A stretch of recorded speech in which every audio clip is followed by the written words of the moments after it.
I used to come in every day and look for his number on the call sheet. It was number 7. And if his number was on the call sheet, it was an extra exciting day. Yeah, I've always had a soft spot for her, and that continues to the day. The assignment that had been given was to draw what you thought God looked like. And Tom had drawn a girl with a backward cap on a skateboard. I just fell in love with him.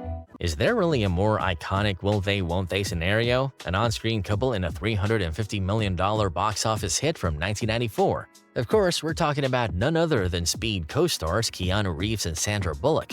In typical Ellen fashion, she played back an interview with Sandra without warning Keanu about the bombshell about to be dropped.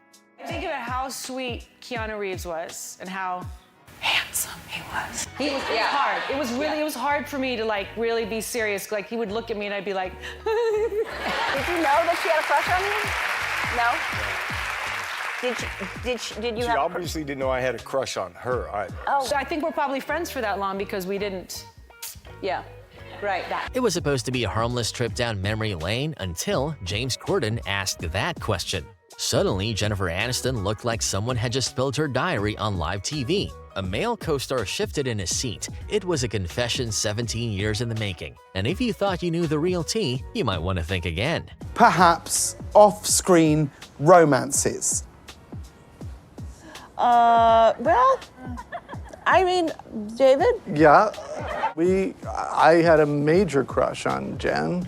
I think we both, it was like two ships passing because one of us was always in a relationship. I remember saying one time to David, it's going to be such a bummer if the first time you and I actually kiss is going to be on national television. First time we kissed was in that coffee shop. We never crossed that boundary, but we both... Bullshit. I'm kidding. One movie is all it took, and since it was Baywatch, it's not surprising. The tension between Alexandra Daddario and Zac Efron is palpable every time we see them together. And while they never got to take their romance off screen, it might be too much for the world to handle. I mean, have you seen them? Step it up. How many do you think you can do? I think I could do 40. Think you do 40? I think I could do 40 in a row. If I can do 40, then I'll do the cryosauna at the end with you. You'll get in the cryosauna with me? Not at the same time.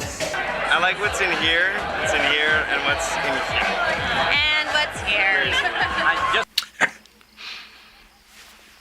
You're goddamn right. When Jimmy Fallon brought up the first time he met Nicole Kidman, he clearly wasn't ready for what came next. What he remembered as an awkward hangout quickly spiraled into one of the most unexpected celebrity revelations in late-night history. Nicole, calm as ever, dropped a truth bomb that left Jimmy reeling and the audience in disbelief. One thought it was a casual visit, the other had something entirely different in mind.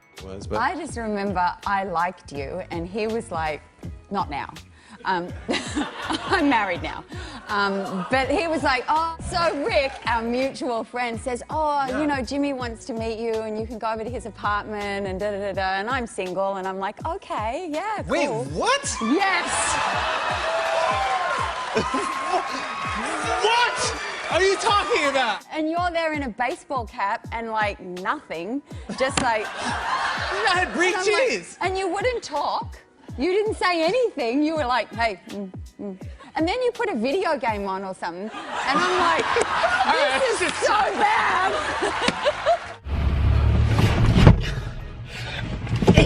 When George Clooney and Julia Roberts sat down to talk Ticket to Paradise, fans got a curveball. Known for their professionalism on set, is it possible there was something else going on? Equal parts funny and disarming? You're not ready for this. Nickname for each other. Mr. Clooney. Jiggly. No, isn't it Aunt Juju? Well, that's not his nickname. Hey, Aunt Juju, how are you? How you Nice, been? Papa. I would do that. Yeah. Why's your face so that's red? weird. That's so odd. Aunt Juju, This is weird. give us a kiss. No. Did you ever have a no dating policy? To not date each other? Yes. I don't think we needed to state it.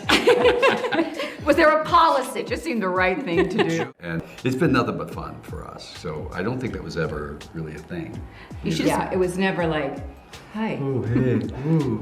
Ooh. Let's take this to a different level. Billie Eilish has shared some pretty personal stories before, but this one might be her most surprising yet. She didn't name a childhood crush from school or anyone you'd expect. What followed was a confession about posters, dreams, and a certain pop star who once dominated her bedroom walls. Years later, when they finally meet, the hug they share feels like a moment frozen in time. It's got fans wondering if teenage dreams really do come true.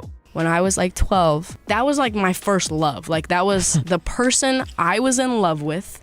In my head, he was in love with me. Feel about Justin Bieber? That's how I feel about Justin Billie Bieber. Eilish might be psychotic. Say I'm it to you. saying that it wasn't like a weird thing. No, at the totally time. not. It was Definitely like, not. Shut the up. Like I would cry all the time just because he didn't know I existed. 6 months later.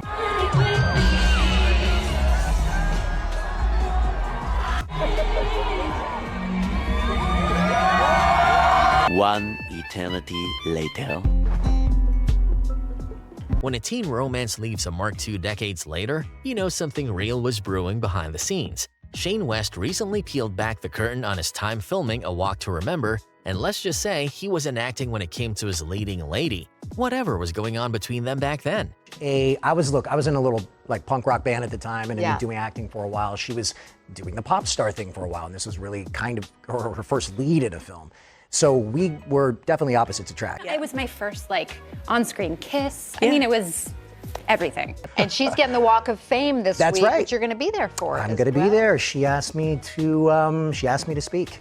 So I now that's cool. need to That's so write a sweet. speech. It's slightly intimidating. Fast forward to the 20th anniversary, and Mandy Moore had a moment of her own that fans weren't expecting. When you get somewhere. I mean, can you understand why I had the biggest crush ever on Shane West? Jamie and Landon forever!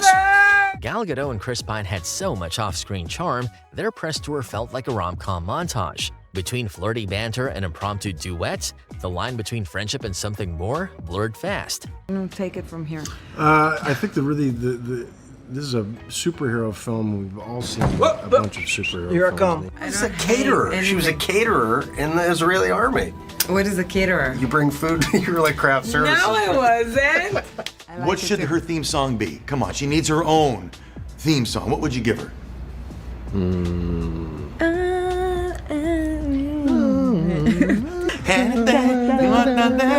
She reminds him of love and it's good things. Good things, good. Remember the good things. When Sydney Sweeney and Glenn Powell took on the Wired Autocomplete interview, fans got more than just quirky answers. It felt less like promo and more like, we'll give you two some privacy. The chemistry was so thick it practically interrupted the Wi-Fi. Is Sydney Sweeney and Glenn Powell related? I really hope not. No. There are better uses of your spit for... Let's do the next one. Who did Glenn Powell play in Top Gun? Do you know who I played in Top Gun? I saw it. What character did I saw play? it twice. I went to the theaters and saw it twice. What's my call sign? Hangman. Toss it. Oh my, off the camera? Noah Centineo and Lana Condor weren't just playing Truth or Dare. They were towing the line between fiction and something a little more real. Their chemistry in To All the Boys didn't stay locked in the script, and when Lana admits she felt something, fans couldn't help but wonder if Peter and Laura Jean ever bled into Noah and Lana. Between playful teasing and glances that say too much, this moment doesn't just break the fourth wall, it melts it. When you watch this film, you will see it's saturated with her reactions. Like these little ism faces that she makes, and oh, they're so funny. Thank you. Thank you. We had just come back from my hot yoga class, and we went to his apartment and we ordered pizza. Oh. And it's kind of like, oh, hot yoga, pizza? What's happening? It was right before we shot the movie. Just trying to get to know each other? Just getting to know each other. Did you feel something? And I felt something. And I looked at him and I was like, Noah, it's not gonna happen between us. And because I felt that for the show to do well, we had to be best friend professionals.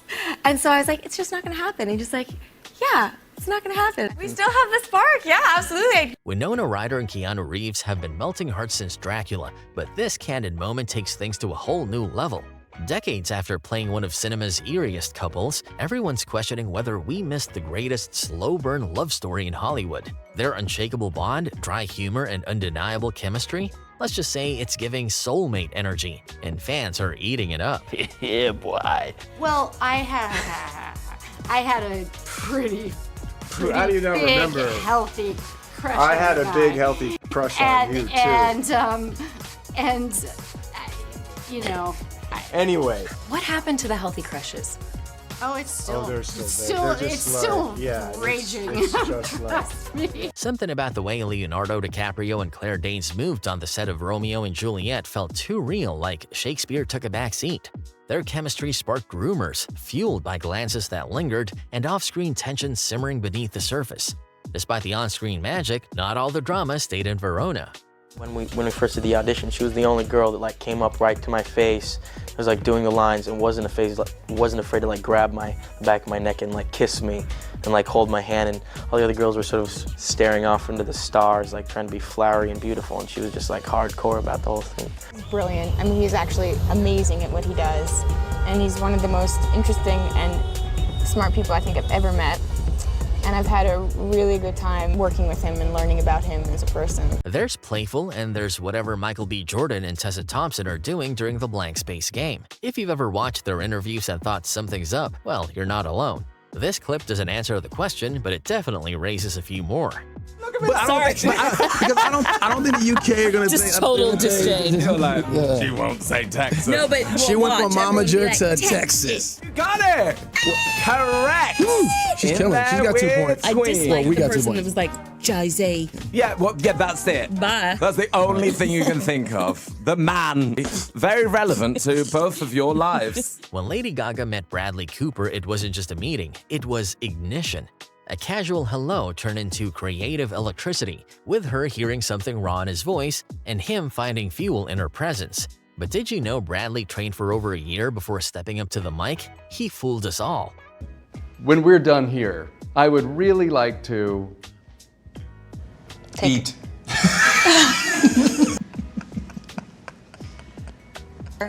And I was singing La Vie en Rose that night, and Bradley was in the, I almost called you Jackson just now. Bradley was in the audience. And the next day, he came over to my house to meet me. So as soon as I saw his eyes, we had this instant connection. And, you know, we're both from the East Coast, we're both Italian, you know.